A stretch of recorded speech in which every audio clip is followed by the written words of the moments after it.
सभी को जय मसीह की।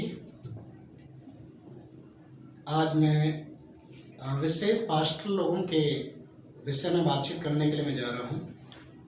हम जितने भी लोग सेवक हैं, आज हमें कुछ बातों को बड़े ध्यान से सुनना है, समझना है और कलीसिया के अंदर एक नियम हमें लेकर आना जरूरी है, ताकि हम कलीसिया को परमेश्वर के लिए तैयार कर सके, तेजस्वी और एक शुद्ध, एक परिपक्व कलीसिया के रूप में तैयार कर सके। मैं ये नहीं कहूँगा कि मैं पूरी रीति से परिपक्व हूँ। हर एक व्यक्ति के अंदर कहीं ना कहीं कमी पाई जाती है। आज बहुत सारे विश्वासी लोग हैं, उनके अंदर भी कहीं ना कहीं एक कन्फ्यूजन है और उन्होंने एक तरीके से एक नियम बना लिया, एक जरिया बना लिया है कि हम कलीसिया को छोड़ते हुए जाएंगे। एक कलीसिया में जाएंगे, उसके बाद उसको छोड़ेंगे, दूसरी में जाएंगे, और इस तरीके से उन्होंने अपने लाइफ लाइन को बना लिया है। मैं आपके बीच में मेरा एक दोस्त है, उसकी गवाही मैं आपके बीच में रखूंगा। मेरे एक बहुत करीबी एक दोस्त हैं, मित्र हैं। वो एक बहुत अच्छी एक मल्टीनेशनल कंपनी में एक बहुत ऊंची पोस्ट पर काम कर रहे थे कई सालों से।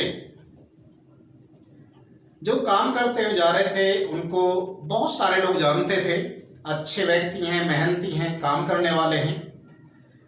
किसी कारण से उन्होंने उस कंपनी को छोड़ दिया और छोड़ने के बाद वो दूसरी कंपनियों में ट्राई के लिए गए, पर उनको कहीं भी नौकरी नहीं मिला, कहीं भी नहीं मिला। उन्होंने बोला कि मैं उस कंपनी में काम करता था, इतने सालों से काम करता था और मेरा बहुत अच्छा रिकॉर्ड रहा है। तो लोगों ने बोला कि जिस ऑफिस में वो गया, जिस कंपनी में गया, सारी जगह बोला कि आप जो बोल रहे हैं ठीक है, आप अपनी ओर से सही बोल रहे हैं, पर आप जिस कंपनी से आप निकल कर आ रहे हैं, जिस कंपनी में आपने काम किया है, उस कंपनी का आप लेटर हमें दिखा दीजिए, जिसे रिकमेंड लेटर कहते हैं। उन्होंने रिकमेंड किया है आपको कि आपको हम जानते हैं, आपने हमारी कंपनी के साथ इतने साल काम किया है, अब आप अपनी मर्जी से किसी दूसरी कंपनी में जा सकते हैं, एक लेटर दिखा दीजिए, आपको हम नौकरी दे सकते हैं। कई महीने वो परेशान रहा पर उसे नौकरी नहीं मिला।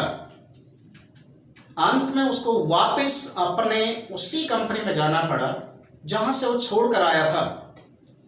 और उसके बाद उस कंपनी के अंदर जो भी उनका आपसे लड़ाई था, वो प्रकट हुआ कि किस कारण से उसने काम छोड़ा, नौकरी छोड़ा।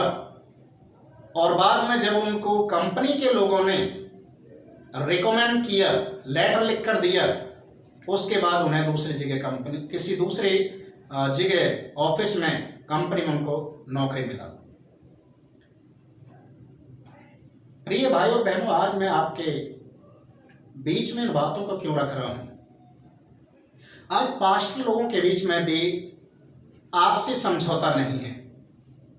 एक दूसरे को शायद जय मसीह बोलते हैं, प्रेज द लॉर्ड बोलते हैं, एक दूसरे से मिलते भी हैं, पर कभी भी उन बातों को, जो अंदर की बातें, उनको वो शेयर नहीं कर पाते हैं।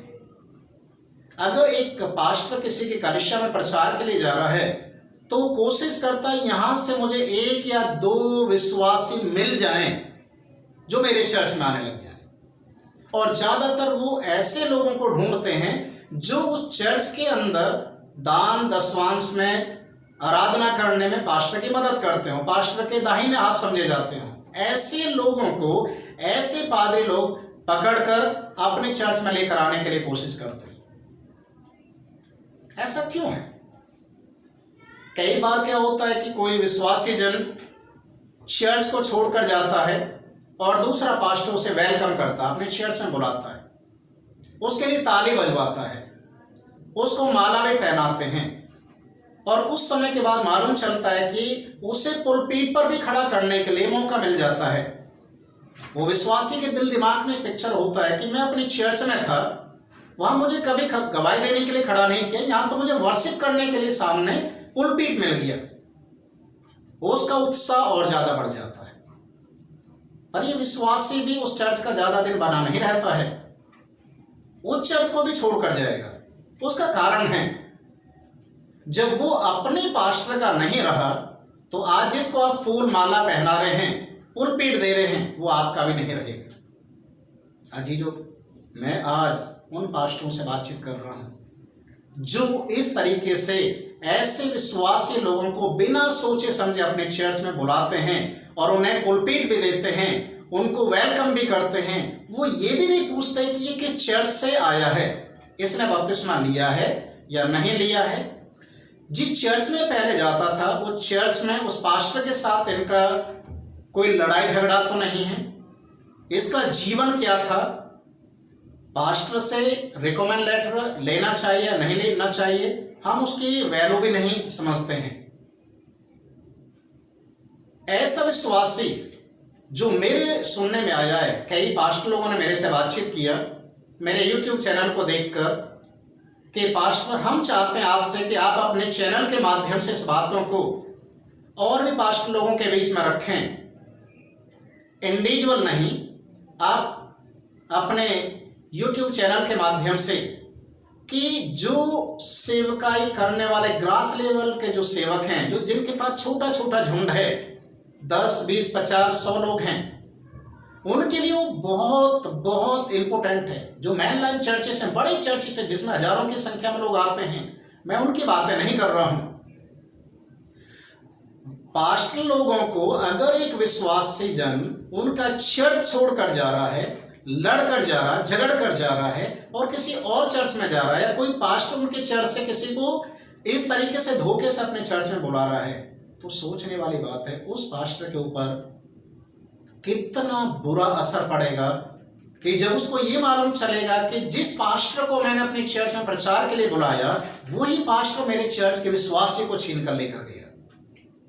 प्रिय भाई और बहनों, आज जितने सेवकाई से जुड़े हुए लोग हैं, मैं आपसे हाथ जोड़कर निवेदन करता हूं, अगर आपके चर्च में ऐसा कोई भी परिवार आए तो सबसे पहले आप एक काम को करना है। जैसा मैंने स्टार्टिंग बताया, मेरा एक दोस्त कई महीने तक एक अच्छी कंपनी में काम करने के बावजूद भी उसे नौकरी दूसरी जगह नहीं मिला। क्यों? क्योंकि वो लड़ाई करके अपनी पुरानी कंपनी को छोड़ा था, उसको रिकमेंड लेटर नहीं दिया और इसी कारण उसको नौकरी नहीं मिला। पर कई बार ऐसे विश्वास से लोग अपना चर्च छोड़कर हमारे चर्च में आ जाते हैं और हम उनसे पूछते भी नहीं हैं, पास्टरों से भी नहीं पूछते हैं कि ये किस चर्च से आया है।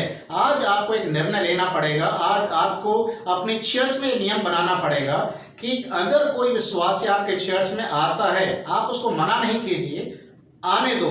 उससे ये पूछिए कि आप किस चर्च में जाते थे, किसके द्वारा आपने प्रभु को ग्रहण किया, आपने बपतिस्मा लिया या नहीं, आप कितने सालों से यीशु मसीह को जानते हैं, उनका आईडी आप लीजिए, उनके परिवार के लोगों का आईडी लीजिए, जिसके द्वारा वो आपके चर्च में आ रहा है उन लोगों का आईडी लीजिए, उनसे पूछिए, उनका फोन नंबर लीजिए, सबका फोन नंबर लीजिए और उसके बाद जिस चर्च को छोड़कर आया है आप उसी विश्वासी से, उसके पास्टर से बातचीत करवाइए, स्पीकर ऑन करके।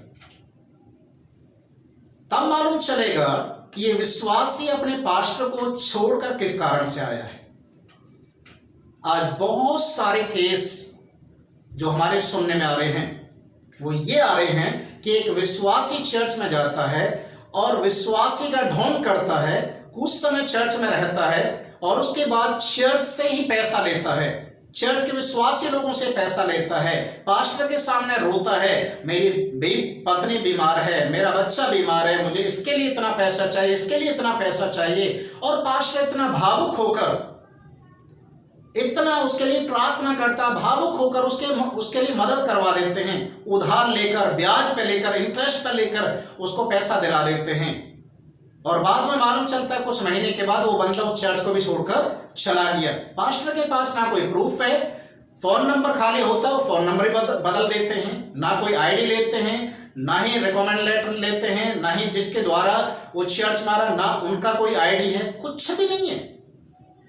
बाद में पास्टर भी रोता है सर पकड़ के, और विश्वासी, इस तरीके के विश्वासी, उनको मजा आता है, एक चर्च को लूटते हैं, फिर दूसरे चर्च को लूटते हैं, फिर तीसरे चर्च को लूटते हैं। उन्होंने ये बिजनेस बना रखा है और हम पास्टर लोग आंख के ऊपर अपना हाथ को रखकर या पर्दा लगाकर हम अंधे बनकर सब कुछ देखते रहते हैं। आज हम एक दूसरे पास्टर को नीचे गिराने की कोशिश करते हैं।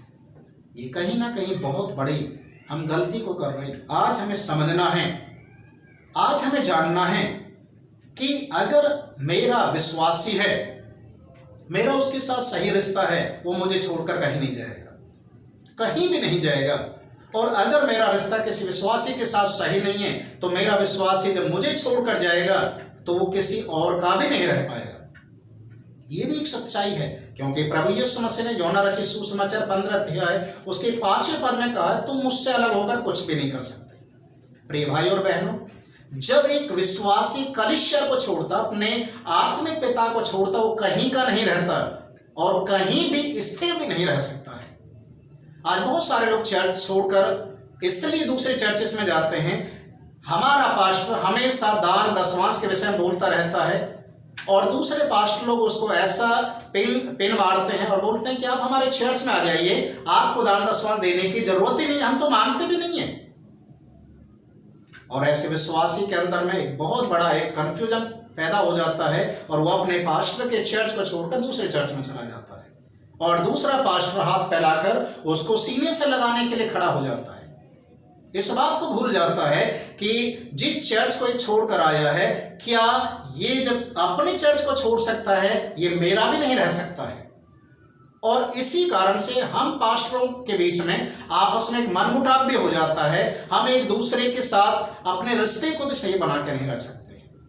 प्रिय भाई और बहनों, हर एक विश्वासी का एक रिकॉर्ड होना जरूरी है। वो कहाँ से आया है, किसके माध्यम से आया है, उसके परिवार का बैकग्राउंड क्या है, उनके परिवार के लोगों का आईडी आपको रखना बहुत जरूरी है। क्योंकि आज बहुत सारे लोग इस तरीके से चर्चेस के अंदर आ रहे हैं और चर्चों को बदनाम कर रहे हैं, बर्बाद भी कर रहे हैं और लोगों के बीच में एक गलत संदेश जा रहा है। और वचन तो यहाँ तक कहता है कि वो बदबू को फैलाने वाले लोग हैं। और उस कहता है कि कितने लोग तो सुगंध को फैलाते हैं, कितने लोग दुर्गंध को फैलाते हैं। आज ऐसे लोग जो इस तरीके की हरकतें कर रहे हैं, वो आज बदबू को फैला रहे हैं। और अगर पास्टर भी ऐसा काम कर रहा है तो भी वो एक बदबू को फैला रहा है। आज मुझे किसी ने बोला है, कई पास्टर लोगों ने बोला है कि इस तरीके से आप अपने चैनल के माध्यम से पास्टर लोगों के बीच में इस संदेश को लेकर जाएं ताकि लोग इन बातों के लिए सतर्क हो जाएं कि हम आगे को ऐसा कोई भी काम ना करें जिसके कारण पास्टरों के बीच में एक मनमुटाव आ जाए। प्रिय भाई और बहनों, नीति वचन उसके 21 अध्याय के 4 पद में लिखा हुआ है, नीति वचन 21 उसका 4, चढ़ी हुई आंखें, घमंडी मन और दूसरों की खेती सींचने वाला, दुष्टों की खेती सींचने वाले के समान ठहरता है।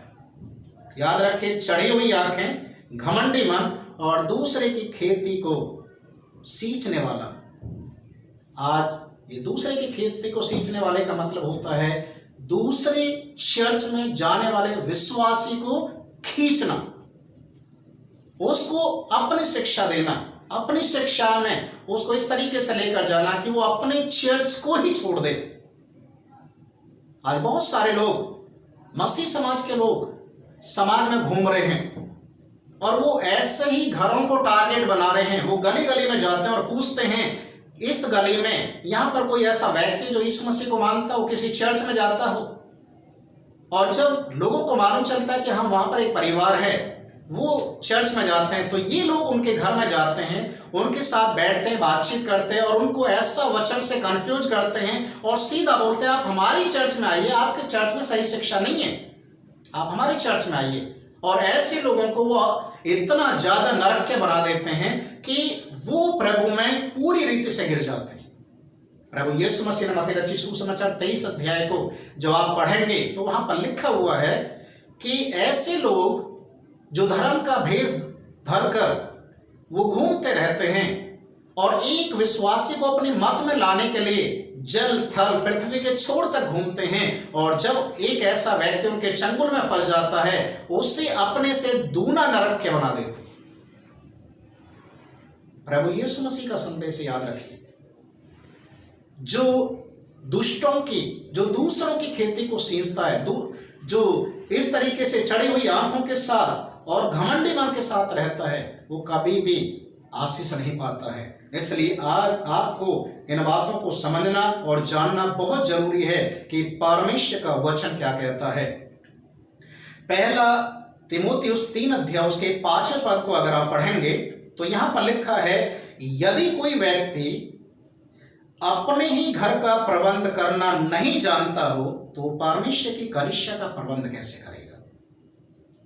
याद रखिए, उन लोगों के लिए जो सेवकाई के अंदर जिनको पुलपीट दिया जाता है, ये वे लोग हैं जो आराधना करने में पास्टर की मदद करते हैं, इंस्ट्रूमेंट बजाने में प्रभु की पास्टर की मदद करते हैं, सेवकाई में घर घर में जाकर प्रार्थना करने में मदद करते हैं। ये एक तरीके से पास्टर के दाहिने हाथ समझे जाते हैं, सेवकाई के पिलर समझे जाते हैं। वचन कहता है कि अगर ऐसा कोई व्यक्ति अपने घर का प्रबंध करना ना जानता हो तो ऐसे व्यक्ति को कभी भी कलीसिया में ऊंची पदवी मत देना। और अक्सर यही होता है कि हम यही गलती कर जाते हैं। उसके 6ठे पद में लिखा हुआ है कि वो नया चेला भी नहीं होना चाहिए। हम बहुत जल्दी नए लोगों को, नया आया है, चर्च छोड़कर आया है, उसे तुरंत पदवी दे देते हैं, और ये हमारे लिए हानिकारक है। 7वें पद में 3:7 में लिखा हुआ है, कलीसिया के बाहर के लोगों में सुनामी होना चाहिए, झगड़ालू या पियक्कड़ नहीं होना चाहिए। अगर दूसरी कलीसिया को छोड़कर आ रहा है तो उसका जीवन क्या, उसका बैकग्राउंड क्या है, उसके पास्टर के साथ उसका संबंध क्या है, उसका रिश्ता क्या था, क्या वो लड़ाई करने वाला है, दूसरे लोगों के बीच में गवाही का जीवन जीने वाला व्यक्ति है या बदनाम करने वाला व्यक्ति है, या उसने अपनी कलीसिया को लूटा, अपने पास्टर को लूटा है। आपको इन बातों को जानना और समझना बहुत जरूरी है ताकि ऐसे लोगों का आप सही चुनाव कर सकें। परमेश्वर के वचन में पहला तीमुथियुस 3 अध्याय उसके 10वें पद में लिखा है, ऐसे लोग जो अपना चर्च छोड़कर दूसरे चर्चों में जाते हैं, उन लोगों के लिए जो अपना चर्च छोड़कर दूसरे चर्चेस में जाते हैं, उन लोगों के लिए लिखा है, ऐसे लोगों को परखा जाए, अगर वो निर्दोष निकलें तो वो सेवा के काम में आगे आए। वो परखे जाएं, पास्टर के द्वारा परखे जाएं, विश्वासी लोगों के द्वारा परखे जाएं कि ये प्रभु में ईमानदार है या नहीं है। अगर कोई काफी लंबे दूरी से कोई आया है, एरिया बदल कर आ रहा है, या उसका ट्रांसफर हुआ है और उसके हाथ में उसका आईडी प्रूफ है, पास्टर का एक रिकमेंड लेटर उसके हाथ में है, और वो उसमें लिखा हुआ है कि ये मेरे चर्च का, मेरे द्वारा विश्वास में आया है, अच्छा विश्वास है, कलीसिया में सुनामी व्यक्ति, इसका नाम है, कलीसिया के लिए हर बातों के लिए प्रार्थना में, उपवास में, दान दशवांश में ईमानदार है, इसका ट्रांसफर हो गया है, इसलिए ये जिस चर्च में जाना चाहता है वहां जा सकता है और इसकी गारंटी हम दे रहे हैं। अगर पास्टर का लिखा हुआ रिकमेंड लेटर, चर्च का लेटर पैड उसके हाथ में है, आप ऐसे व्यक्ति को आप स्वीकार कीजिए, क्योंकि वो एक बहुत अच्छा एक व्यक्ति है, आपकी कलीसिया के लिए एक आशीष का कारण बनेगा। पर अगर किसी विश्वासी के हाथ में रिकमेंड लेटर नहीं है, उसका आईडी नहीं है, वो मिनट में झूठ बोल रहा है, इसका मतलब ये है वो आपकी कलीसिया के अंदर एक विस्फोटक का काम करने के लिए आया है, आपकी कलीसिया को तोड़ने के लिए आया है, आपकी कलीसिया को बर्बाद करने के लिए आया है। और ऐसे पास्टर को अपने चर्च में मत बुलाइए जो आपके चर्च के लोगों को तोड़ने का काम करता है। प्रिय भाई और बहनों, ये एक संदेश भी है और हमारे लिए एक सीख भी है कि हम आगे के लिए सतर्क हो जाएं, ताकि कलीसिया तेजस्वी और परमेश्वर के डर और भय में आगे बढ़ सके। मैं चाहता हूं सारे पासवान मेरी बातों से सहमति को दर्शाएं और हम मिलकर मसीह कलीसिया को, अपनी कलीसिया को आगे तक लेकर जाएं। प्रभु आप सभी को आशीष करे। जय मसीह।